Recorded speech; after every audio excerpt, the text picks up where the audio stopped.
Hello, my name is Nicolas Polimenakos, aka Sparkles of Gold. Today's video is going to be about Saturn in Aquarius. It's on October 22nd. It's finally going to stop going retrograde, which means backwards, and it's going to start to move forward for its final run, the final exam. I'm calling this video, and you'll hear the reason why.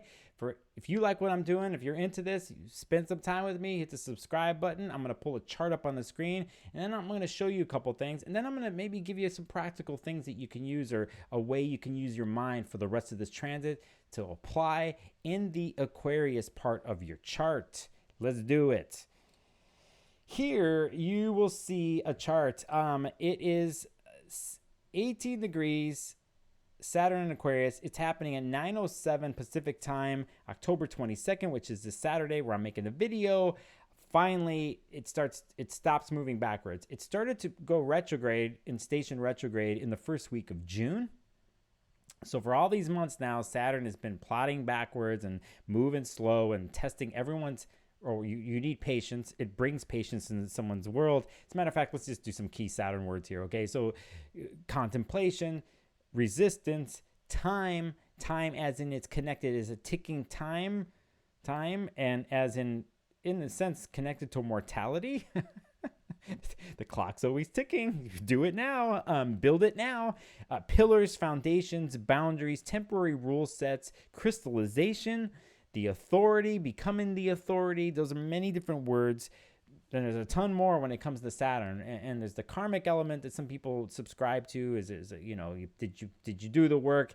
If not, you're gonna pay the price, And sometimes you have to be careful with that kind of mentality, because actually, it could be a weight on someone's head, and a part of Saturn life can be very depressive. It's like sitting in the cave and you can't leave, and you're forced to go inward and contemplate.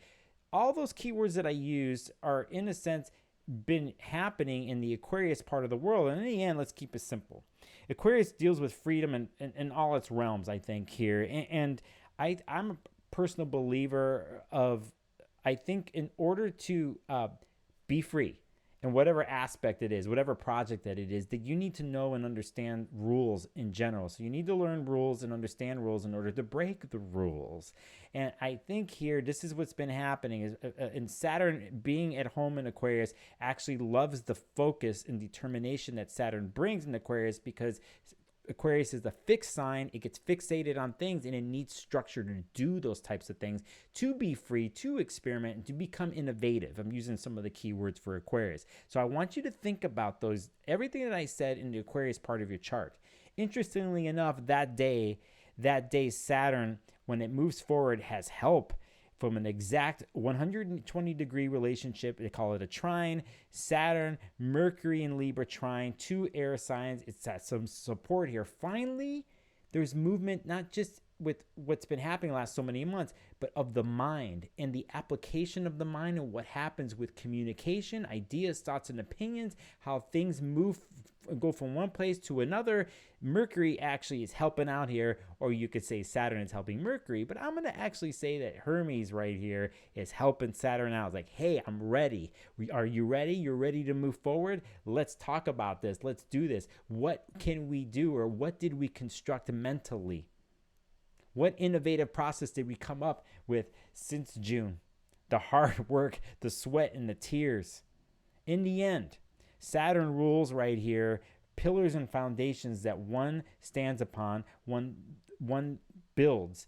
And when Saturn comes in your life, a lot of times when it's aspecting, especially if it's hard, it's going to show you the cracks in those pillars and foundations, and what needs to be patched up, or a new pillar needs to be built up. And that takes time and a lot of hard work, and usually a temporary rule set that you have to take into account and go, shit, I got to do the work. And it's like, yeah, you do. And if you ignore that temporary rule set, if you ignore all the hard work, that's when a Saturn transit becomes on your shoulders, on your head, and becomes difficult.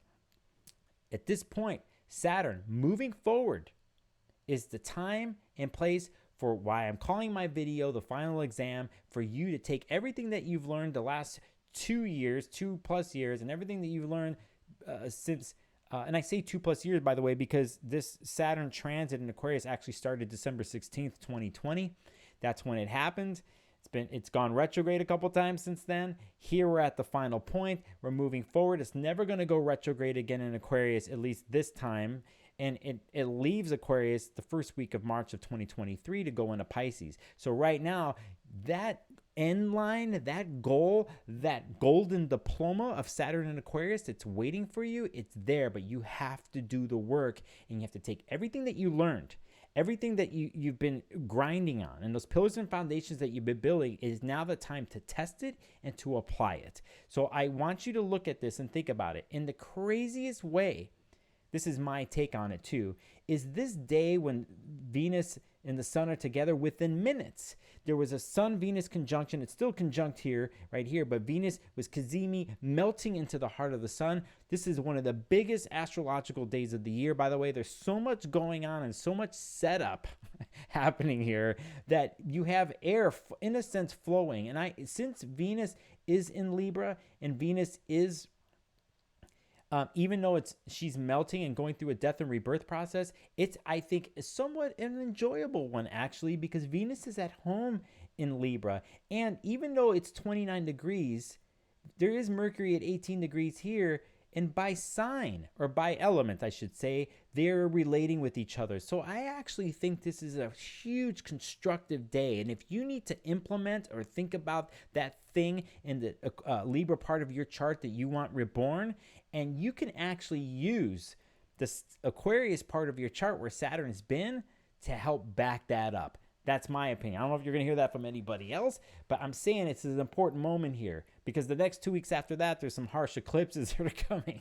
But you want to use Saturn to your advantage. And I will tell you, the eclipses that happen October 25th, within days from this, happens in Scorpio, and then there's 2 weeks later in Taurus. There are going to be hard ones that are connected to earlier this year and last year. But if you're looking for a place to focus, and if you're looking for a place, even, I'll be honest, it feels like you need to hang on to, you hang on to the Saturn in Aquarius, in the Aquarius part of your chart. Because if you've been doing the work, it's going to be there for you. And if you haven't, it's going to expose itself, and you're going to have to anyway. And you're going to have to pass the final exam, and you're going to have to put things into play. And it's not the time. Even though Saturn moves slow, it's moving slow here. It's not the time to contemplate anymore in that part of your chart. It's time for application. You know, I was writing some notes down here about this because Saturn is such a big player in my life in general. As an astrologer, I would say, I don't say this publicly, but I like to work with Saturn with clients and with myself because how predominant it is in my life. But I wrote some things down. I was writing this free flow the other day, and I was like, it brings freedom, but you need to test those lessons of freedom and implement them in the lab of life. So now that we're coming out of the retrograde, it's time to try what you've learned to see if you can pass that final exam. I was writing down where the ideas now can be implemented and experimented with. Okay. And I wrote the benefit. There's benefit to limitations, Saturn, and benefit to solitude, Saturn, because there you contemplate, hone the skills down. And I wrote freedom truly begins with structure, and structure brings clear evaluation. A lot of Saturn stuff going on there. If you want to know more about this, if you want to know about how Saturn functions in your chart, I'll come up with a special price, just a Saturn reading and maybe a 40-minute reading for you. Leave comments down below about this. I really want you to work this. I really want you to understand how hugely beneficial working with Saturn is, because it gets a bad rap in the astrology world, rightfully so. It's got death related to it. It's got authority coming down onto you. It's got depression. It's got a lot of stuff, and it's all true. But it doesn't mean it has to stay that way. And out of any planet that we deal with in astrology, one that you can use and work with, even though it's hard, it's Saturn.